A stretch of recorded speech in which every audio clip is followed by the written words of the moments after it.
त्रिकोणमिति function के सभी फलनों का इन चतुर्थांश में अध्ययन करेंगे। सर्वप्रथम हम फर्स्ट क्वाड्रेंट में एक सरल रेखा OP खींचते हैं और ये सरल रेखा rotate by first second third fourth quadrant चारों चतुर्थांशों में घूमेगी और यह परिक्रामी रेखा हमेशा सदैव पॉजिटिव रहेगी। पॉजिटिव इसलिए क्योंकि इसकी कोई दिशा नहीं है, चूंकि एक्स अक्ष और वाई अक्ष की मध्य से ऊपर जा रही है और चूंकि 90° कोण भी बन रहा है समकोण त्रिभुज, इस कारण से ये कर्ण भी होगा, अतः कर्ण हमेशा क्या होता है, धनात्मक होता है। अब सर्वप्रथम OP सरल रेखा से बिंदु P से OX या X डैश OX पर हम क्या डालते हैं, PM परपेंडिकुलर लंब डालते हैं। जैसे ही तुमने PM लंब डाला तो OPM एक समकोण त्रिभुज की आकृति होगी, यहाँ 90° है। अब यहाँ पर जब अध्ययन करेंगे, चूंकि हम जानते हैं संख्या रेखा से दाईं ओर चलने पर पॉजिटिव अंक और लेफ्ट साइड चलेंगे, बाएं साइड चलेंगे तो नेगेटिव ऋणात्मक दिशा होगी और दाएं साइड धनात्मक। इसी प्रकार से बाएं अक्ष में भी धनात्मक दिशा होगी और नीचे साइड ऋणात्मक दिशा होगी। अब हम इस समकोण त्रिभुज में लंब कर्ण और आधार की पोजीशन को देखेंगे। यदि यहां देखा जाए तो OM x अक्ष की धनात्मक दिशा में, PM y अक्ष की धनात्मक दिशा में, तो OM भी पॉजिटिव है और PM भी पॉजिटिव है। अर्थात यदि इस चतुर्थांश में देखा जाए तो OM, PM और OP तीनों भुजाएं पॉजिटिव हैं और तीनों भुजाएं पॉजिटिव होने पर 10th क्लास से हम पढ़ते आ रहे, चूंकि हम जानते हैं sin θ = लंब बटे कर्ण। जैसे ही तुम लंब बटे कर्ण की शर्त लगाओगे तो plus PM upon plus OP, चूंकि दोनों पॉजिटिव इसलिए टोटल जो वैल्यू रहेगी वो क्या रहेगी, पॉजिटिव। इसलिए साइन फर्स्ट क्वाड्रेंट प्रथम चतुर्थांश में साइन धनात्मक होगा। cos θ के लिए यूज करेंगे आधार बटे कर्ण plus OM upon OP equal to, दोनों पॉजिटिव इसलिए पॉजिटिव वैल्यू रहेगी, अर्थात cos d पॉजिटिव। इसी प्रकार से tan θ इक्वल टू लंब बटे आधार plus PM upon OP equal to plus, अर्थात वैल्यूज क्या है, पॉजिटिव। इससे अर्थ निकलता है कि sin cos tan तीनों त्रिकोणमितीय अनुपात फर्स्ट क्वाड्रेंट में क्या रहा है, पॉजिटिव। जस्ट इनका हम व्युत्क्रम लेंगे cosec थीटा sec थीटा और cot थीटा, चूंकि ये पॉजिटिव थी इसलिए इसकी व्युत्क्रम भी क्या रहेगी, पॉजिटिव रहेगी। अर्थात फर्स्ट क्वाड्रेंट में प्रथम चतुर्थांश में सभी त्रिकोणमितीय अनुपात पॉजिटिव रहेंगे। इसके बाद हम चलते हैं सेकंड क्वाड्रेंट द्वितीय चतुर्थांश में। द्वितीय चतुर्थांश में जैसे ही OP रेखा को हम सेकंड चतुर्थांश में ले जाएंगे, क्योंकि हम जानते हैं पॉजिटिव है। अब देखते हैं PM भी क्या है, y अक्ष की धनात्मक दिशा में, ये पॉजिटिव, और यहाँ पे OM जो रहेगा चूंकि x अक्ष की ऋणात्मक दिशा है इसलिए नेगेटिव ऋणात्मक रहेगा। अब यदि हम यहाँ पे अध्ययन करें लंब कर्ण आधार, लंब पॉजिटिव कर्ण पॉजिटिव और बेस जो है वो नेगेटिव है। यदि हम जो कंडीशन यहाँ पे फॉलो की हमने sin cos tan के लिए, वही कंडीशन यदि हम सेकंड चतुर्थांश में sin cos tan के लिए यदि यूज करेंगे तो जिन त्रिकोणमितीय अनुपातों में आधार होगा, आधार cos में है और tan में भी है, चूंकि आधार ऋणात्मक है इसलिए cos और tan क्या हो जाएंगे, नेगेटिव, और इससे जो व्युत्क्रम है sec थीटा और cot थीटा वो भी क्या हो जाएंगे, नेगेटिव। सिर्फ लंब और कर्ण वाले जो त्रिकोणमिति है वो ही पॉजिटिव रहेंगे, तो sin थीटा लंब और कर्ण sin थीटा, इसलिए sin थीटा और cosec थीटा क्या रहेगा, पॉजिटिव। अर्थात सेकंड चतुर्थांश में sin और cosec थीटा क्या रहेगा, पॉजिटिव। आप सभी छात्र इसी कंडीशन को फॉलो करते हुए 6 त्रिकोणमितीय अनुपात को इसी कंडीशन में लिख के पॉजिटिव नेगेटिव की स्थिति यहाँ पर पॉइंट नोट कर लेना ताकि आपको हमेशा याद रहे। तो यहाँ पे आल सभी त्रिकोणमिति पॉजिटिव रहेंगे, यहाँ पे साइन और कोसेक पॉजिटिव रहेगा। शेष चूंकि आधार है इसमें तो शेष 4 जो रहेंगे वो नेगेटिव रहेंगे। अब बात आती थर्ड चतुर्थांश। तीसरे चतुर्थांश में थर्ड कोऑर्डिनेट में ओपी सरल रेखा को जैसे ले जाओगे चूंकि ओपी पॉजिटिव है, ओएम नेगेटिव और जो पीएम लंब डाला जे बी बाई एक्स की ऋणात्मक दिशा में, तो यहाँ पे लंब भी क्या है नेगेटिव ऋणात्मक, अर्थात यहाँ पर मैं दो भुजाएं रहेंगी वो नेगेटिव है, सिर्फ कर्ण ही पॉजिटिव है। अब यदि हम थर्ड कोऑर्डिनेट में इन त्रिकोणमितीय अनुपातों के लिए फार्मूला को यूज करेंगे तो जैसे ही हम देखेंगे sin थीटा इक्वल टू लंब बटे कर्ण, तो लंब ओपी और कर्ण क्या है, लंब क्या है पीएम और कर्ण क्या है ओपी। जैसे ही तुम पीएम बटे ओपी करोगे, चूंकि पीएम नेगेटिव है इसलिए साइन क्या होगा नेगेटिव, कॉस भी क्या होगा नेगेटिव। जैसे ही तुम tan थीटा इक्वल टू लगाओगे तो लंब बटे आधार, चूंकि लंब क्या है माइनस पीएम और आधार क्या है minus OP, minus minus cancel हो जाएगा दोनों, तो माइनस माइनस होकर यहाँ क्या आ जाएगा प्लस, अर्थात थर्ड कोऑर्डिनेट में tan थीटा और इसका व्युत्क्रम cot थीटा दोनों क्या रहेंगे पॉजिटिव, सिर्फ tan और cot पॉजिटिव, शेष त्रिकोणमितीय अनुपात क्या होंगे नेगेटिव ऋणात्मक होंगे। अब मैं आपके लिए छोड़ता हूं फोर्थ कोऑर्डिनेट का आप लोग एनालिसिस करना, विश्लेषण करना, 6 कंडीशनों को लिखना और मुझे कमेंट में बताना कि फोर्थ कोऑर्डिनेट का आप सभी छात्र स्वयं हल कर चुके हैं। इन सभी कंडीशंस को आप लोग एक डायरी में नोट कर लेना। इसके बाद हम चलते हैं सेकंड सर्किल। जैसे ही सेकंड सर्किल आएगा तो हम फर्स्ट सर्किल की कुछ कंडीशनों को यूज करते हुए सेकंड सर्किल का अध्ययन करेंगे और इन सभी कंडीशनों को फॉलो करते हुए हम मैथमेटिक्स की डिफरेंशिएशन, इंटीग्रेशन, डिफरेंशियल इक्वेशन जितने भी चैप्टर दिए सभी को बहुत आसानी से उनके क्वेश्चन को हल कर सकते हैं यदि इन कंडीशनों को याद करोगे। चलो देखते हैं सेकंड सर्किल में 0, 90, 180, 270, जैसे कि हम लगाएंगे 360, टोटल जो राउंड रहेगा वो कितने एंगल का रहेगा 316। 316 का 60 का जैसे ही तुम सर्किल बनाओगे तो इस सर्किल के अंदर बहुत सारे एंगल्स होंगे। उन एंगल्स को उन first coordinate, second, third, fourth में डिवाइड किया गया है और जैसे ही उसको अपन डिवाइड करेंगे तो देखते हैं जो गणित में नोट किया गया है वैसे ही हम अध्ययन करेंगे। जैसे ही फर्स्ट कोऑर्डिनेट की बात करते हैं तो कितने एंगल का बना था अपन ने अध्ययन किया है 30 का, सेकंड क्या अध्ययन किया 45 का, थर्ड हो गया 60 का और 90 का।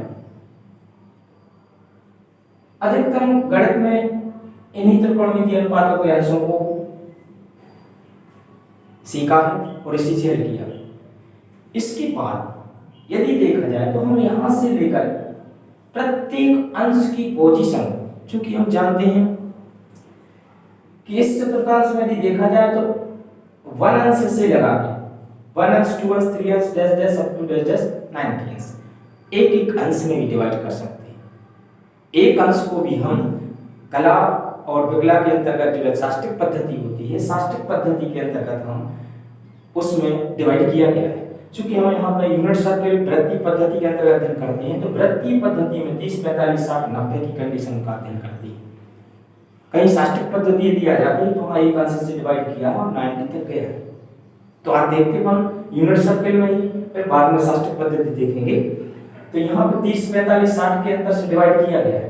चूंकि हम जानते हैं यदि किसी एक त्रिकोणमितीय अनुपातों के लिए यदि अध्ययन किया जाए, सपोज मान लो हम साइन की कैलकुलेशन करेंगे तो फर्स्ट कोऑर्डिनेट और सेकंड में जैसे ही आप पहुंचोगे तो यहाँ पर कंडीशन याद रखोगे, sin 30 आंसर रहेगा sin 150 का, sin 45 रहेगा sin 135 का, sin 60 रहेगा sin 120 का, और sin 0 रहेगा sin 180 का, sin 90 रहेगा sin 270 का।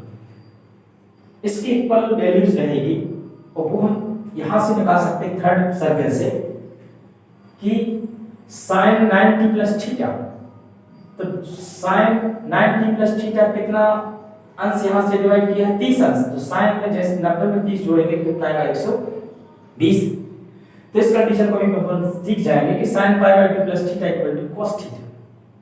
तो जैसे ही तुम sin 90 प्लस थीटा 30 करोगे तो cos 30 आएगा, और cos 30 की जो वैल्यू रहेगी वही तुम्हारे sin 120 की रहेगी, इसलिए अपन इनको दोनों के इक्वल मान के चलेंगे।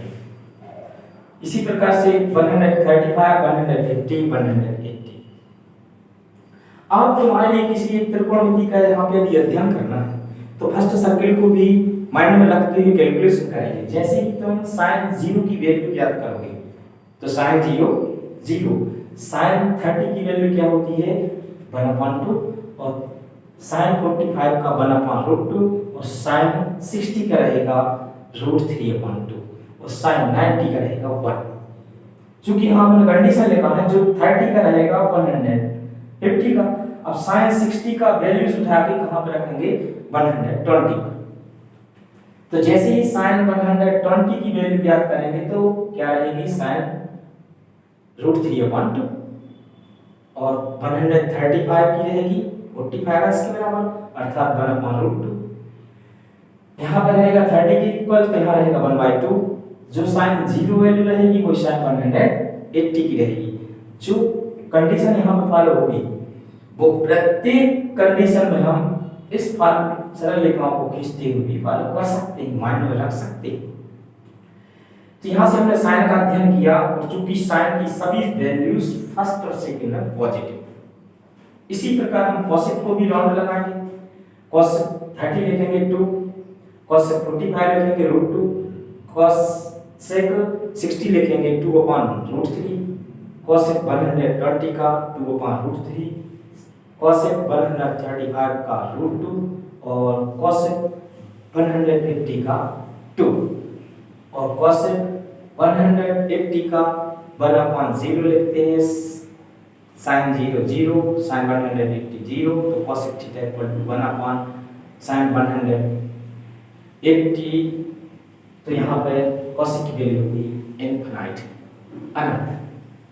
तो जैसे ही हमने अध्ययन साइन और कोसेक का इस राउंड में किया है, तो चूंकि साइन और कोसेक की वैल्यूज फर्स्ट और सेकंड चतुर्थांश में पॉजिटिव होती है, इसलिए साइन और कोसेक की जो वैल्यूज रहेगी एंगल पर वो सभी पॉजिटिव रहेगी।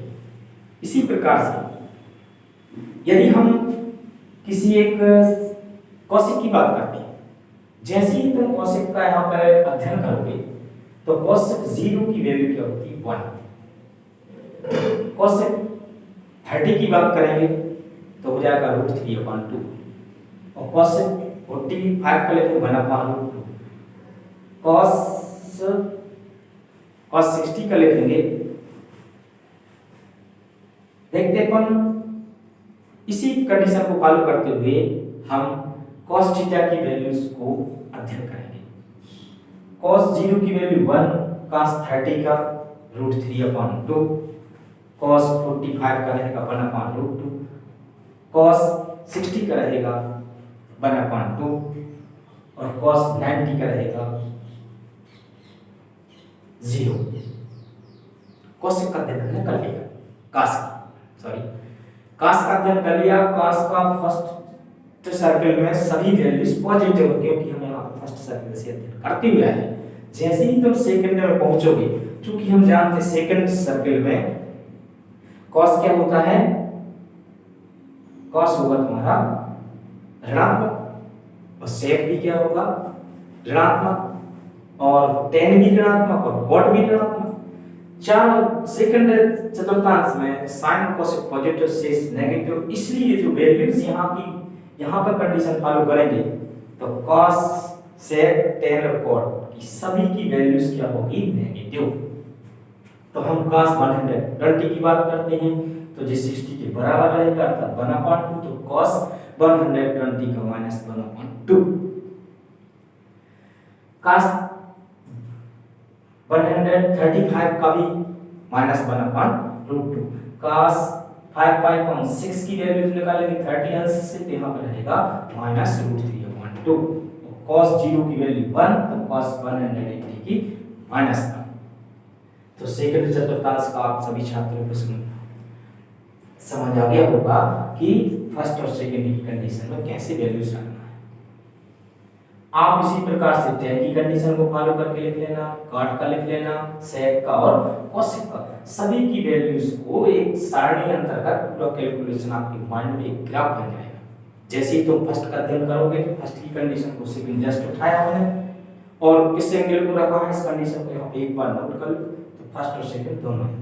बात आती थर्ड क्वाड्रेंट की, तो थर्ड सर्कल थर्ड जो रहेगा तुम्हारा क्वाड्रेंट तृतीय चतुर्थांश को माइंड में ग्राफ जरूर बनाना, क्योंकि 45 अंश किससे मिल रहा है 7/4 से अर्थात 225 से, 5/6 से किससे मिला 7/6 से अर्थात यहाँ पर 210 से मिल रहा है, और 60 किससे मिल रहा है 4/3 अर्थात 240 से, और 9 किससे मिला है 270 से। थोड़ा माइंड में ग्राफ बनाना, जैसे ही तुम 30 की बात करोगे ग्राफ बना के थर्ड में आओगे तो तुरंत ध्यान रखोगे किससे मिल रहा है 180 से, कुछ दूरी मतलब 30 अंश, तो जहां भी 30 अंश है यहाँ भी 30, तो 180 में 30 जोड़ दिए तो कितना आएगा 210। फिर डिस्टेंस रहता है 15 अंश का तो 225, फिर 15 का है तो 240, फिर 30 का रहेगा 270। तो हम इन वैल्यूज को डायरेक्ट ही उठा सकते हैं। तो जैसे हम 30 की बात करते हैं तो 30 किससे मिल रहा है 7/6 से, जैसे ही यहाँ तुम साइन की वैल्यूज को निकालोगे तो साइन तुम्हें 7/6 की वैल्यू को माइंड में ना रखते हुए 30 अंश की वैल्यू को याद रखोगे। तो साइन 30 अंश के लिए हम लिखेंगे 1/2, जस्ट हमने इसको मिलाया 7/6 को, तो यहाँ वैल्यू क्या रहेगी 1/2 बट नेगेटिव, क्योंकि हम जानते हैं थर्ड कोऑर्डिनेट में साइन क्या होता है नेगेटिव, ऋणात्मक, इसलिए साइन की सभी वैल्यूज जस्ट इस ग्राफ को मिलाती हुई सभी नेगेटिव रहेंगी, cos की भी सभी नेगेटिव रहेंगी, sec की भी सभी नेगेटिव रहेंगी, cosec की भी सभी नेगेटिव रहेंगी, बट tan और cot चूंकि हम फर्स्ट से पढ़ गए tan cot पॉजिटिव, इसलिए यहाँ tan और cot की सभी वैल्यूज जितनी भी फर्स्ट कोऑर्डिनेट में वैल्यूज रहेगी tan cot का वो यहाँ पर बट पॉजिटिव रहेगी। चौथे चतुर्थांश हम आप सभी छात्रों के लिए अध्ययन के लिए छोड़ रहे हैं। आप लोग इस ग्राफ को तैयार करना और फोर्थ क्वाड्रेंट का चौथे चतुर्थांश की वैल्यूज को आप सेकंड से मिलाते हुए 6 त्रिकोणमितीय अनुपातों की सारणी तैयार करोगे, एक टेबल तैयार करोगे और आपका स्वयं का एक अनुभव भी बनेगा और आप अध्ययन करने में रुचि भी रखेंगे। तो 3 का मैंने बता दिया, चौथे का आप लोग स्वयं हल करोगे। अब चलते हैं थर्ड सर्किल पर। थर्ड सर्किल पर जो वैल्यूज है sin cos tan के लिए जस्ट अपोजिट चेंज करते हुए लिखते हैं। इसमें जब इतना फार्मूला है, इसमें मात्र अपन यदि फार्मूला बनाना चाहें तो 6 6 12 6 18 6 24 बनेगा, इधर 6 6 12 6 24 बनेगा, और यदि हम इसको और राउंड आगे लगाएंगे तो यहाँ से 2 पाई राउंड लगाते जाओ तो इधर आ जाएगा 3 पाई, इधर आएगा 4 पाई, ऐसे राउंड लगाते जाओ तो 6 पाई, अर्थात दाएं साइड सम पाई और बाएं साइड विषम पाई। जो वैल्यूज त्रिकोणमितीय अनुपातों की इधर रहेगी जस्ट इसके विपरीत पॉजिटिव नेगेटिव स्थिति में इधर रहेगी। तो इस सेकंड को लेते हुए थर्ड का अध्ययन करेंगे। जैसे ही हम थर्ड सर्किल की बात करते हैं तो यहां से चलेंगे अपन 0 अंश से त्रिकोणमितीय अनुपातों को फर्स्ट चतुर्थांश में ले जाएंगे। फर्स्ट चतुर्थांश को जैसे ही तुम हल करोगे तो sin 0 प्लस थीटा, जैसे ही तुम sin 0 प्लस थीटा करोगे तो चूंकि जीरो में कुछ अंश जोड़ देंगे फर्स्ट चतुर्थांश में जाएंगे, और जैसे फर्स्ट में जाओगे चूंकि साइन पॉजिटिव होता है तो sine zero plus theta equal sine theta. यहाँ ध्यान रखोगे 0 pi 2 pi 4 pi 6 pi 8 pi up to dash dash n pi dash dash 2n pi n 2n plus 1 pi सामो चाहे विषम, कहीं भी त्रिकोणमिति अनुपात में कोई चेंजेस नहीं होता।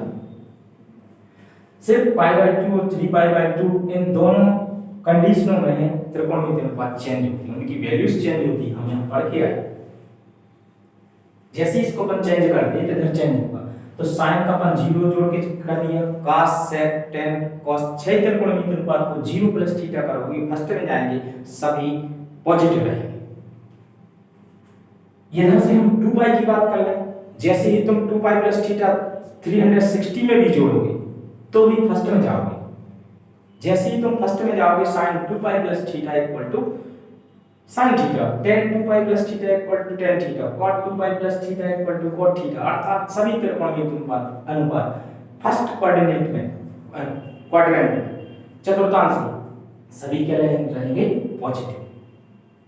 0 को जोड़ो, 2 पाई को जोड़ो, 4 पाई प्लस थीटा करो, 6 पाई प्लस थीटा करो, 2n पाई प्लस थीटा करो, जो साइड तुम्हारा दाएं साइड की वैल्यूज है एंगल्स की उन सभी एंगल्स में कुछ एंगल जोड़ो थीटा, तो हम हमेशा कहाँ जाएंगे फर्स्ट चतुर्थांश में ही जाएंगे, और फर्स्ट में जाके भी सभी पॉजिटिव सभी त्रिकोणमिति अनुपात पॉजिटिव होती है। अब बात अब यहाँ पहुँचते हैं पाई बाय 2 पर। जैसे ही तुम 90 अंश से कुछ वैल्यूज कुछ अंश को डिग्री को घटाओगे, अर्थात sine 90 minus theta sine pi by 2 minus theta, जैसे ही 90 अंश से कुछ अंश घटाएंगे तो अर्थात 90 से कुछ अंश घट रहा है, घटेगा अर्थात हम फर्स्ट कोऑर्डिनेट में आए तो क्वाड्रेंट में आएंगे, फर्स्ट चतुर्थांश में आएंगे। और जैसे ही तुम फर्स्ट में जाओगे तो कि हमें मालूम है कि sine 90 minus theta equal to cos theta, और चूंकि फर्स्ट में अपन जाएंगे 90 माइनस थीटा करते हुए तो हमेशा फर्स्ट में सभी त्रिकोणमिति अनुपात पॉजिटिव होती है, बशर्ते पाई बाय 2 से त्रिकोणमिति अनुपात क्या होंगे चेंजेस होंगे, tan से cot sin से cos sec से cosec होगा, बशर्ते घटाते हुए जाएंगे 90 से तो सभी त्रिकोणमिति अनुपात पॉजिटिव होंगे। अब बात करते हैं 90 प्लस थीटा, जैसे ही तुम 90 में कुछ अंश जोड़ते हुए जाओगे तो हम कहाँ पहुंच जाएंगे सेकंड चतुर्थांश में, और जैसे ही सेकंड चतुर्थांश में पहुंचेंगे तो हमें सिर्फ यहाँ ध्यान रखोगे फर्स्ट सर्किल के आधार पर, क्योंकि साइन और कोसेक ही पॉजिटिव रहेगा, यहाँ भी वैल्यू साइन कोसेक की पॉजिटिव थी तो यहाँ भी साइन कोसेक की पोजीशन क्या रहेगी पॉजिटिव रहेगी। तो जैसे तुम sine 90 plus theta equal to क्या लिखेंगे इक्वल cos थीटा, यदि हम इसको cos 90 plus theta equal minus sin theta, चूंकि हम जानते हैं cos क्या होता है नेगेटिव, इसी प्रकार से tan 90 plus theta equal to minus cot theta, sec 90 plus theta equal to minus cosec theta, but cosec theta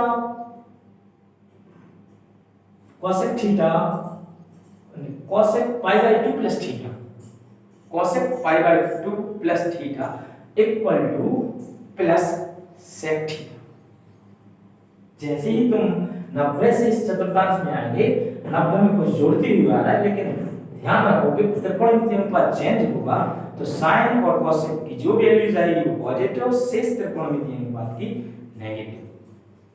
इसी प्रकार से हम आते हैं 180 पर। जैसे ही तुम साइन 180 माइनस थीटा अर्थात 180 अंश में से कुछ अंश घटाएंगे पाई माइनस थीटा, जैसे ही तुम घटाएंगे तो किस चतुर्थांश से पहुंचेंगे सेकंड चतुर्थांश, और सेकंड चतुर्थांश के अंतर्गत sine pi minus theta equal to sine theta, cosec pi minus theta equal to cosec theta. चूंकि हम जानते हैं कि सेकंड चतुर्थांश में साइन और कोसेक पॉजिटिव रहेंगे, शेष त्रिकोणमिति अनुपात नेगेटिव रहेंगे। फर्स्ट सर्किल थर्ड सेकंड और थर्ड की पोजीशन को देखते हुए तो sign pi minus theta cosec pi minus theta दोनों पॉजिटिव, शेष cos tan से कोसेक tan cot सेक और तुम्हारा कॉस, जिस चारों त्रिकोणमितीय अनुपात 180 से घटाते हुए सेकंड में जाएंगे तो चारों त्रिकोणमितीय अनुपात की वैल्यू नेगेटिव और साइन और कोसेक की पॉजिटिव। इसी प्रकार से हम इस थर्ड क्वाड्रेंट में जाएंगे, तीसरे चतुर्थांश में जाएंगे तो 180 क्वेश्चंस जोड़ेंगे। जैसे ही तुम 180 में क्वेश्चंस जोड़ोगे, एक अंश भी जोड़ दिया, दो अंश भी जोड़ दिया, तीन भी जोड़ दिया, तो हम किसमें आएंगे? थर्ड में। अब थर्ड की कंडीशन तुम्हें फर्स्ट से याद होना चाहिए, टेन और cot, all silver tea cup, tan और कॉट पॉजिटिव। तो जैसे ही तुम tan pi plus theta, tan pi plus theta equal to tan theta, cot pi plus theta equal to cot theta, शेष चार त्रिकोणमितीय अनुपात sine pi plus theta equal to minus sine theta, cos pi plus theta equal to minus cos theta, cosec pi plus theta equal to minus cosec theta, sec pi plus theta equal to minus sec theta. चूंकि tan और cot सिर्फ positive रहेंगे और शेष क्या होंगे? Negative. इस condition को यहाँ 3 पाई बाय 270 माइनस थीटा की कंडीशन, जैसे 270 में से घटाएंगे तो हम तीसरे में ही आ जाएंगे। एक अंश, दो अंश, तीन अंश भी घटाओगे तब भी तुम थर्ड में आओगे। तो जैसे ही तुम sin 3 pi by 2 minus theta, जैसे ही 3 पाई बाय 2 माइनस थीटा, चूंकि त्रिकोणमितीय अनुपात पाई बाय 2 3 पाई बाय 2 में चेंज, तो sin से क्या होगा? cos प्राप्त होगा बशर्ते माइनस, चूंकि मालूम है थर्ड में cos sin sec सभी क्या होते हैं? नेगेटिव, tan और cot पॉजिटिव। अब cos 3 pi by 2 minus theta equal to minus sin theta, sec 3 pi by 2 minus theta equal to minus cosec theta, cosec 3 pi by 2 minus theta equal to minus cosec theta. But tan 3 pi by 2 minus theta equal to cot theta, वो भी positive, क्योंकि third में आ रहा है, third में tan cot positive होती है। cot 3 pi by 2 minus theta equal to plus tan theta. इन सभी कंडीशनों को हम एक ग्राफ बनाते हुए, एक सर्किल बनाते हुए, एक याद करने की बहुत ही शानदार, बहुत ही जोरदार ट्रिक है। आप सभी छात्र इन सभी सर्किलों का यदि बहुत अच्छे से अध्ययन कर लिया तो आपका इंटीग्रेशन, डिफरेंशिएशन, डिफरेंशियल इक्वेशन से संबंधित जितने भी क्वेश्चन रहेंगे, सभी क्वेश्चनों को, इन कंडीशनों को फॉलो करते हुए आप बहुत ही अच्छे से हल कर सकते हो। आप सभी छात्रों के लिए बहुत बहुत धन्यवाद, और आप सभी छात्र बहुत ही अच्छे तरीके से इन सभी का अध्ययन करना, और मेरी काम आप सभी के लिए शुभकामनाएं। आप अच्छा अध्ययन करें, अच्छी पढ़ाई करें, ताकि आपका भविष्य उज्जवल हो। बहुत बहुत धन्यवाद।